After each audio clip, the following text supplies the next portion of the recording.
بسم اللہ الرحمن الرحیم۔ سورہ بقرہ کے 5ویں رکوع کے درس کا آغاز ہے اور یہ پہلے پارے کا بھی 5واں رکوع ہے۔ اس رکوع میں اللہ تبارک و تعالیٰ نے براہ راست بنی اسرائیلیوں سے کلام فرمایا ہے۔ بنی اسرائیلی کون ہیں؟ حضرت یعقوب علیہ السلام کے 12 بیٹے تھے، جن میں حضرت یوسف علیہ السلام بھی شامل ہیں اور آپ کے 11 بھائی۔ تو ان کی نسل سے جو سلسلہ آگے بڑھا یہ بنی اسرائیل کہلاتے ہیں، اور اللہ تعالیٰ نے ان پر بے حد انعامات و اکرامات فرمائے۔ کثرت سے انبیاء اس خاندان میں تشریف لائے اور اللہ تبارک و تعالیٰ نے ان کے آباء و اجداد پر بڑے کرم اور مہربانی کے معاملات فرمائے۔ تو اس رکوع میں اللہ تبارک و تعالیٰ نے بنی اسرائیلیوں کو جھنجھوڑا اور نبی پاک علیہ السلام کے عہد مبارک میں جو یہودی اور جو نصرانی تھے وہ بنی اسرائیلی ہی تھے، عیسیٰ علیہ السلام کے ماننے والے، موسیٰ علیہ السلام کے ماننے والے۔ تو ایک کثرت سے انبیاء چونکہ اس میں تشریف لائے تو عیسیٰ علیہ السلام تک، حضرت یعقوب سے عیسیٰ علیہ السلام تک جتنے بھی انبیاء تشریف لائے وہ سارے کے سارے بنی اسرائیلی تھے، بنی اسرائیل کے خاندان میں تشریف لائے۔ تو ان کو یہاں شوق دلایا گیا، رغبت دلائی گئی کہ تم جب اتنے اعلیٰ خاندان سے تعلق رکھتے ہو تو تم نبی پاک علیہ السلام پر اور قرآن پر ایمان کیوں نہیں لاتے؟ چنانچہ ارشاد فرمایا، یا بنی اسرائیل اذکروا نعمتی التی انعمت علیکم، اے بنی اسرائیل، اے اولاد یعقوب، تم یاد کرو میری وہ نعمت جو میں نے تم پر کی۔ وَأَوْفُوا بِعَهْدِي، اور میرے وعدے کو پورا کرو۔ اوفی بِعَهْدِكُمْ، میں تمہارے وعدے کو پورا کروں گا۔ یعنی تم نبی پاک علیہ السلام پر ایمان لاؤ، جس طرح انبیاء کی زبانی تم سے وعدہ لیا گیا کہ جب نبی پاک علیہ السلام تمہارے درمیان تشریف لائیں تو تمہیں ان پر ایمان بھی لانا ہے اور ان کی مدد بھی کرنی ہے، تو اس وعدے کو پورا کرو، ان پر ایمان لاؤ اور ان کی مدد کرو۔ وَإِيَّايَ فَارْهَبُونَ، اور خاص مجھے سے ڈرو۔ وَآمِنُوا بِمَا أَنزَلْتُ مُصَدِّقًا لِمَا مَعَكُمْ، اور ایمان لاؤ اس پر جو میں نے نازل کیا، مُصَدِّقًا لِمَا مَعَكُمْ، جو تصدیق کرنے والی ہے ان کتابوں کی جو تمہارے ساتھ ہیں۔ یعنی قرآن مجید فرقان حمید تمہاری کتابوں کی، توریت کی، انجیل کی تصدیق کرتی ہے، اور اس میں اس بات کی تفصیل موجود ہے کہ توریت واقعتاً اللہ کی کتاب ہے اور موسیٰ علیہ السلام پر نازل ہوئی۔ اسی طرح یہ بھی موجود ہے کہ انجیل اللہ تعالیٰ کی کتاب ہے اور عیسیٰ علیہ السلام پر نازل ہوئی۔ تو وہ پیاری کتاب جو تمہاری اپنی کتابوں کی بھی تصدیق کرتی ہے تو تمہیں چاہیے کہ اس پر ایمان لاؤ۔ وَلَا تَكُونُوا أَوَّلَ كَافِرٍ بِهِ، اور سب سے پہلے اس کے منکر نہ بنو، یعنی تم تو پہلے سے نبی آخر الزمان صلی اللہ تعالیٰ علیہ وآلہ وسلم کے متعلق جانتے ہو اور ان پر نازل ہونے والی کتاب کے متعلق بھی جانتے ہو، تو پھر تم اس کے منکر نہ بنو۔ وَلَا تَشْتَرُوا بِآيَاتِي ثَمَنًا قَلِيلًا، اور میری آیتوں کے عوض تھوڑا مال حاصل نہ کرو۔ وہ آیتیں توریت اور انجیل کی جس میں حضور علیہ السلام کی تشریف آوری کا ذکر ہے، حضور کی شان اور صفات بیان کی گئی ہیں، تم انہیں چھپا کر لوگوں کے نذرانوں کی خاطر، کیونکہ انہیں یہ اندیشہ تھا یہودی علماء کو کہ اگر ہم نے حضور کی تعریف جو توریت میں لکھی ہوئی ہے وہ انہیں اگر بتا دی تو یہ ہماری قوم کے لوگ حضور علیہ السلام کی اتباع شروع کر دیں گے، اور جو ہمارا منصب ہے، ہمارا جو عہدہ ہے وہ ختم ہو جائے گا، لوگ جو ہمیں مال اور نذرانے دیتے ہیں وہ ختم ہو جائیں گے۔ تو اس دنیاوی حقیر مال کے لیے انہوں نے توریت کی آیتوں میں رد و بدل شروع کر دیا اور اپنی قوم سے ان آیتوں کو جن میں حضور کی صفات اور شانیں بیان کی گئی تھیں انہیں چھپانا شروع کر دیا۔ فرمایا وَلَا تَشْتَرُوا بِآيَاتِي ثَمَنًا قَلِيلًا، میری آیت کے عوض تھوڑا مال حاصل نہ کرو۔ وَإِيَّايَ فَاتَّقُونِ، اور خاص تم مجھے سے ڈرو۔ وَلَا تَلْبِسُوا الْحَقَّ بِالْبَاطِلِ، اور تم حق کو باطل کے ساتھ نہ ملاؤ۔ یعنی تم جانتے ہو کہ نبی آخر الزمان پیارے آقا علیہ السلام سچے نبی ہیں اور ان کی دعوت بالکل ٹھیک ہے، اور اسی کا ذکر تمہاری کتابوں میں بھی موجود ہے، تو اس حق کو تم باطل کے ساتھ نہ ملاؤ اور حضور علیہ الصلوۃ والسلام کا لوگوں کو دشمن نہ بناؤ۔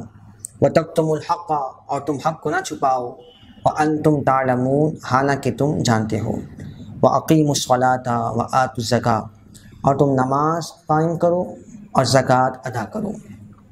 نماز قائم کرنے سے یہ معنی مراد ہے کہ نماز میں ہمیشگی اور استقامت اختیار کرو اور ظاہری اور باطنی حقوق کے ساتھ اس کو ادا کرو۔ ایسا نہ ہو کبھی کبھار ادا کر لی اور کبھی غفلت اور سستی کا شکار ہو گئے، بلکہ نمازی وہی کہلائے گا کہ جو ہمیشگی کے ساتھ تمام نمازیں پڑھتا ہو اور اہتمام کے ساتھ پڑھتا ہو۔ اور فرمایا زکوٰۃ ادا کرو، یہ بھی فرائض میں سے ایک اہم فریضہ ہے جو مالک نصاب مسلمان ہے اس پر ہر سال زکوٰۃ نکالنا یہ ضروری ہے۔ وَارْكَعُوا مَعَ الرَّاكِعِينَ اور رکوع کرنے والوں کے ساتھ رکوع کرو۔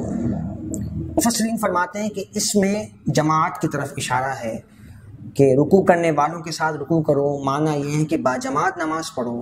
اور حدیث پاک میں بھی آتا ہے کہ وہ نماز جو جماعت کے ساتھ پڑھی جائے وہ تنہا نماز پڑھنے سے 27 درجہ زیادہ فضیلت رکھتی ہے۔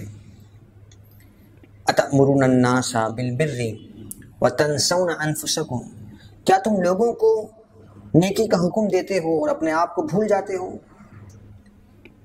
اس آیت مبارکہ میں بنی اسرائیلیوں کو جو حضور کے زمانے کے یہودی اور نصرانی تھے، عیسائی تھے، انہیں جھنجھوڑا گیا کہ حضور کے تشریف آوری سے پہلے جب تم اپنی کتابیں اپنی قوم کے لوگوں کو پڑھ کر سناتے تھے تو اس میں یہ بھی بتاتے تھے کہ حضور جب تشریف لے آئیں، نبی آخر الزماں آ جائیں تو تمہیں ان پر ایمان لانا ہے، لیکن اب تم خود اپنے آپ کو کیوں بھول گئے اور اس حکم پر تم خود کیوں عمل نہیں کرتے؟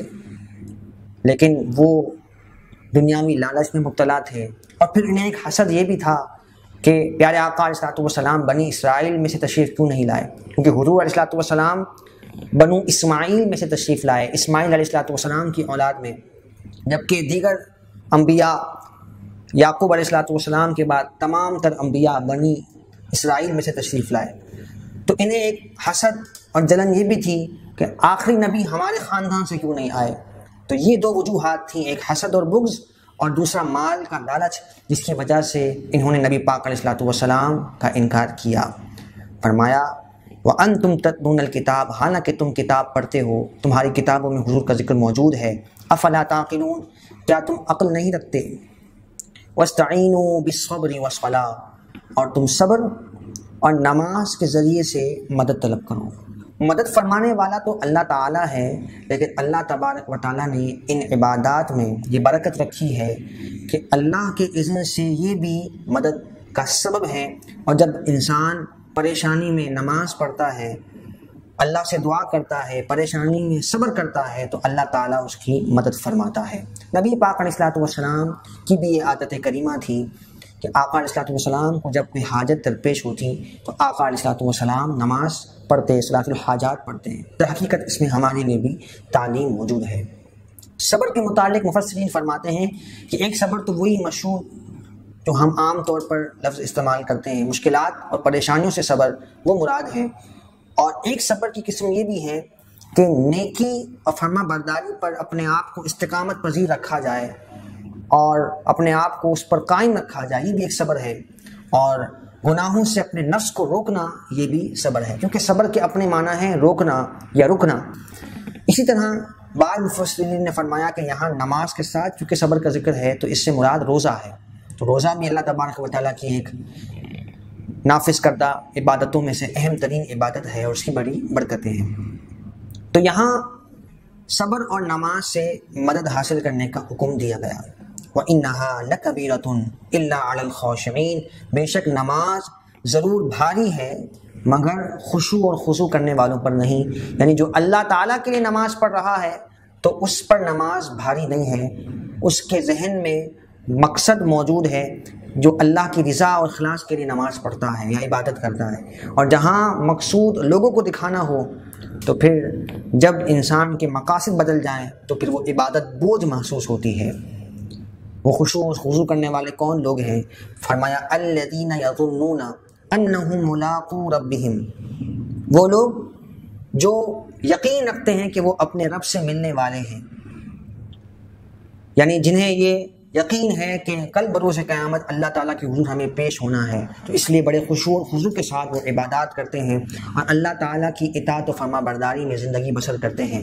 وَأَنَّهُمْ إِلَيْهِ رَاجِعُونَ، اور بے شک وہ اسی کی طرف لوٹنے والے ہیں، اللہ کی طرف لوٹ کر جانے کا انہیں یقین ہے، اس وجہ سے وہ خشوع اور خضوع کے ساتھ اللہ تبارک و تعالیٰ کی عبادتیں کرتے ہیں۔ اللہ تعالیٰ ہمیں بھی ایسا خشوع اور خضوع اور اخلاص و للہیت نصیب فرمائے، آمین بجاہ نبی امین۔